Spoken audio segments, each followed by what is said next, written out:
Queridas irmãs e irmãos, essa é uma das parábolas mais interessantes, né, que a gente tem no Evangelho, nos Evangelhos. Ela é uma parábola só do evangelista Mateus, que nós estamos lendo esse ano, pelo menos até agora, até o final de novembro.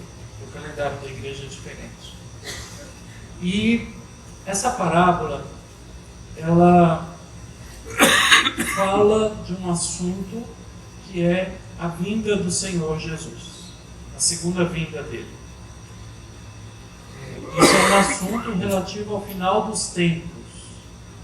E quando a gente fala desses assuntos do fim, a gente tem um nome na nossa teologia que é escatológico, significa coisas do final. Por exemplo, a morte é um assunto escatológico, porque é uma coisa do fim da nossa vida.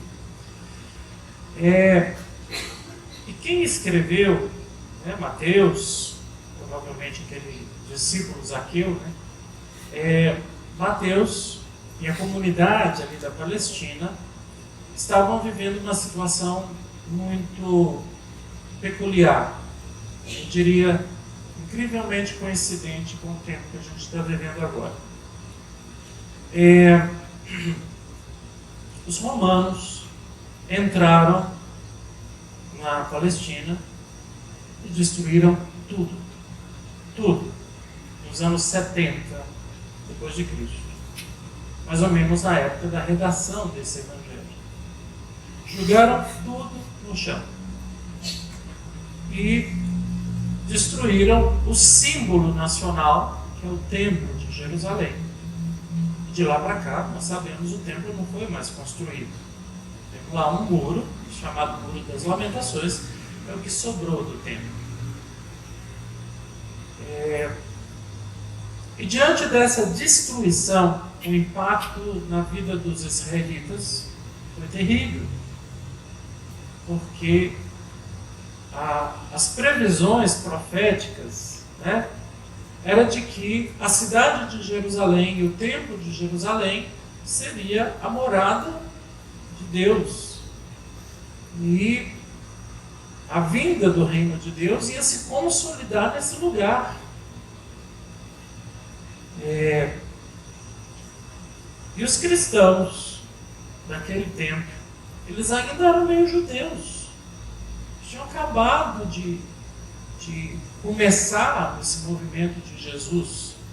Era uma seita judaica que ia na sinagoga. O pessoal reunia com os judeus no sábado para ir na sinagoga rezar nesse tempo.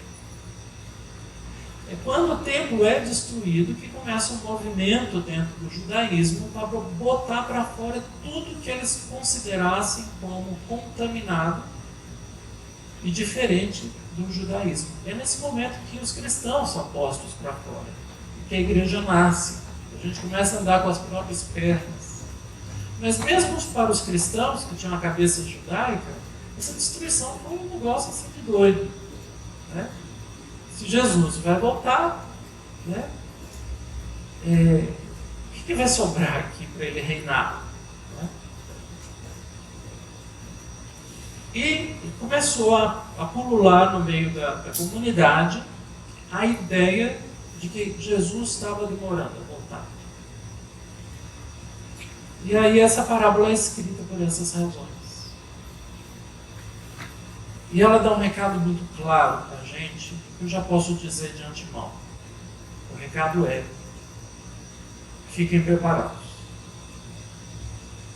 Ele pode voltar a qualquer momento, como o noivo, que no meio da noite, enquanto vocês dormem, está chegando.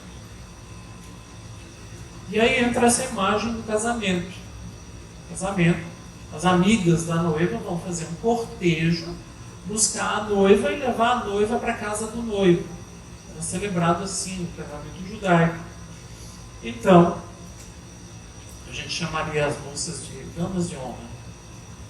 As daminhas de honra, cada uma tinha suas lâmpadas, né, que é um símbolo muito bonito, né, porque a lâmpada é feita de barro, né, e dentro dela coloca o óleo, o azeite.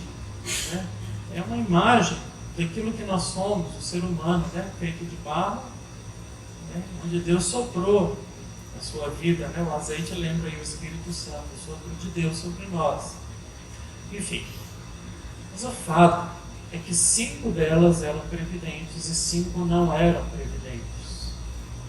As previdentes tinham óleo suficiente. As imprevidentes não tinham óleo suficiente. E o noivo que chega no meio da noite faz com que elas se despertem do sono. O sono é uma imagem do pecado, da morte, etc. Todas elas dormem. Assim é o reino de Deus. Não tem nada perfeito como a gente pensa que é. Tem 5 delas que são doidinhas, imprevidentes, despreparadas. Isso tudo é imagem do reino de Deus, né? Interessante. E aí elas se ajeitam, começam a preparar as lâmpadas e as imprevidentes se dão conta, né? Não tem óleo suficiente. Dá um pouquinho do seu para nós? E a resposta foi contundente: não. Pode ser que não seja suficiente nem para vocês e nem para nós. É melhor vocês irem comprar na venda. Nós, com a nossa mentalidade de hoje, a gente diria assim: nossa, que moças egoístas, né? Podia dar um tiquinho para ler para elas, né? Coitadinhas, né? Distraídas, né? Deixa lá isso, divide o óleo com elas. Mas não é essa a questão. O simbolismo do óleo na lâmpada está indicando uma outra coisa para nós. E essa outra coisa está no rol, está na lista daquelas questões intransferíveis da nossa vida. Coisa que a gente tem que resolver mesmo, que ninguém faz por nós. Nós estamos cheios dessa coisa na vida. Por exemplo, o marido vai viajar. E aí ele vai deixar a sua esposa para o vizinho cuidar? Não, é intransferível essa função de ser marido. Não vai transferir a esposa para ninguém. Não é mesmo? Não tem jeito, não se transfere. Né? Tem outras coisas intransferíveis. Por exemplo, você vai à missa hoje? Então vá lá e me substitui, por favor. Não, tem que ir à missa você mesmo. É intransferível. Fé, quando a gente levanta, aqui depois da homilia, quer dizer, eu creio, nós não diz nós cremos, nós dizemos creio em Deus Pai. Porque tem uma adesão de fé, por isso chama símbolo. Eu adiro à fé da comunidade. Então eu digo, eu creio na fé de todos, que todos creem também. Todo mundo está se unindo. A palavra símbolo quer dizer isso também. É o símbolo da fé. É intransferível. E assim outras coisas na vida. O óleo é intransferível. Elas não podem passar para outro. É mais ou menos como a máscara que cai do avião. Coloque em você primeiro, depois você ajuda o próximo. Porque se você não colocar em você antes, pode morrer os dois. Mas se você coloca em você primeiro, você garante a sua vida e a da pessoa que você vai ajudar. Então o óleo é aquela reserva que cada ser humano carrega, inclusive para fazer caridade, para praticar o amor. A gente tem que ter uma reserva. Ser cristão não é só dizer sim, sim, sim, sim. Não. Em algum momento a gente tem que dizer não para algumas coisas. Faz parte. Então, nessa perspectiva de que o noivo está chegando, as lamparinas estão sendo preparadas, as moças imprevidentes vão atrás do óleo que elas não prepararam. E as previdentes foram para a festa, entraram no festim nupcial e a porta se fechou.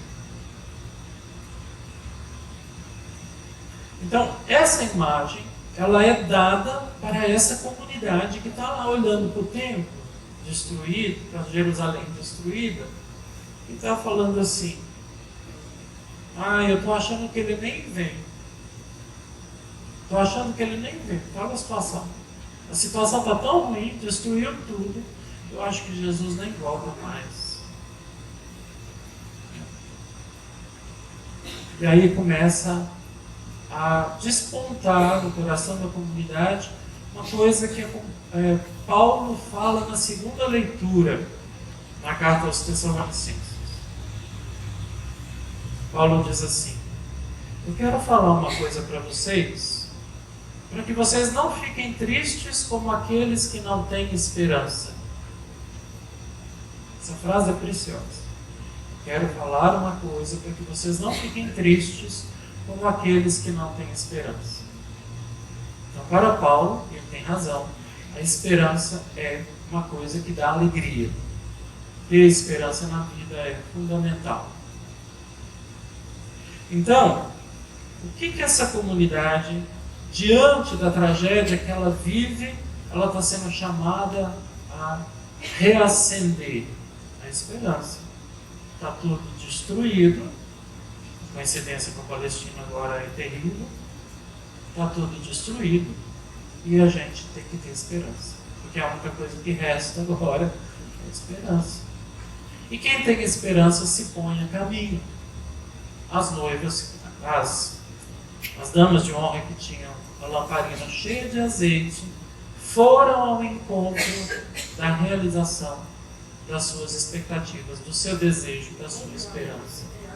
Elas tiveram combustível para ir até ali, até ele que estava vindo ao encontro delas.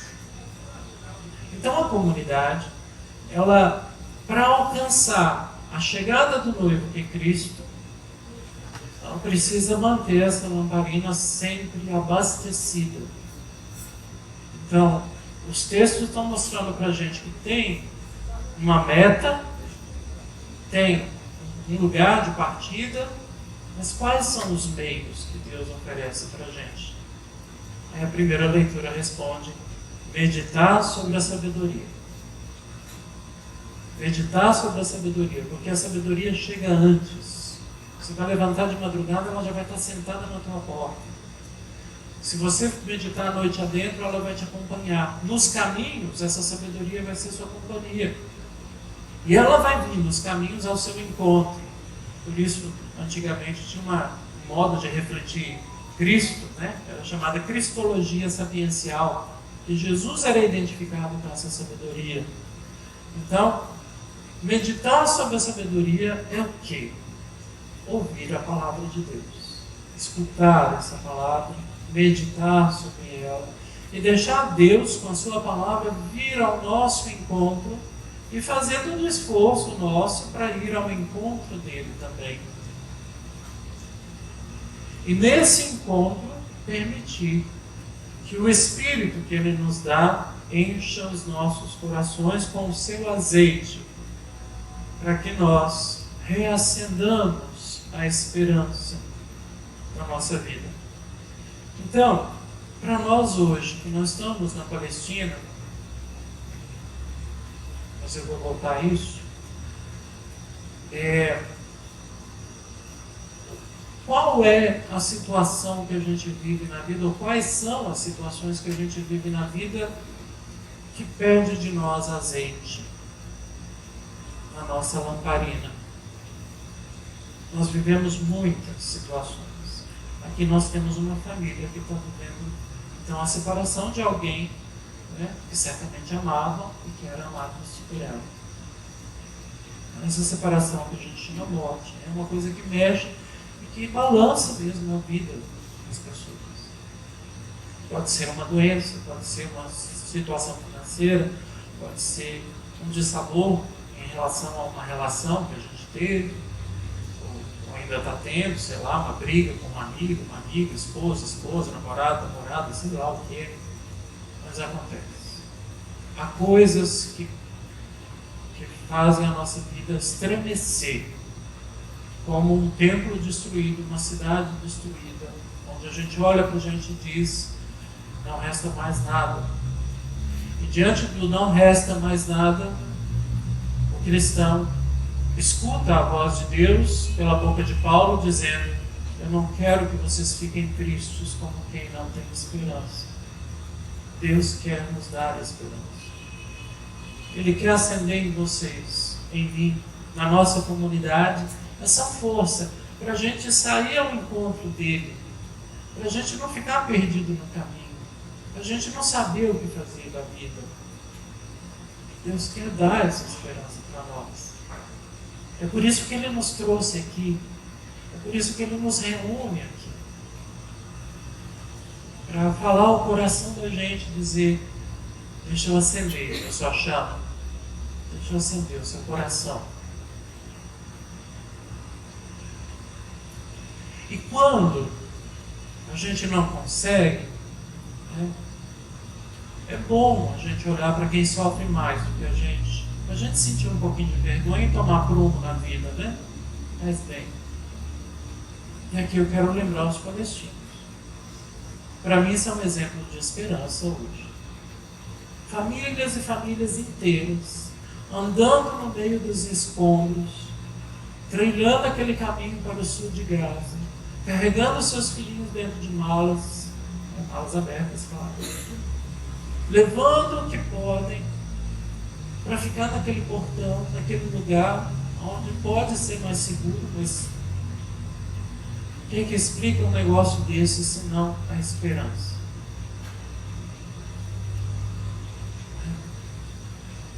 Então, meus irmãos e irmãs, nós estamos reunidos aqui, daqui a pouco nós vamos invocar o azeite de Deus, o Espírito Santo, sobre o pão e o vinho, para que o pão e o vinho, bebidos da graça do Espírito, sejam o nosso alimento. E para que assim sendo, esse azeite venha parar dentro de nós, para acender a chama da nossa esperança, e para a gente continuar o nosso caminho, com fôlego, com combustível, para seguir adiante. Sobre a nossa irmã que partiu, eu queria dizer uma palavra para vocês. Ela é como a noiva que agora chega diante de Deus com a sua lamparina acesa. E o noivo a acolhe, a recebe. Então é com essa fé que a gente recorda e a gente pede a Deus que o caminho que ela trilhou aqui seja para a gente um exemplo, né? De guardar sempre a nossa chama acesa, a nossa lamparina cheia e a nossa esperança viva. Amém.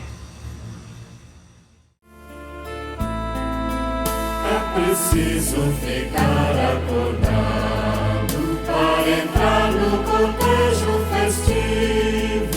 Está sempre chegando o Senhor para te unir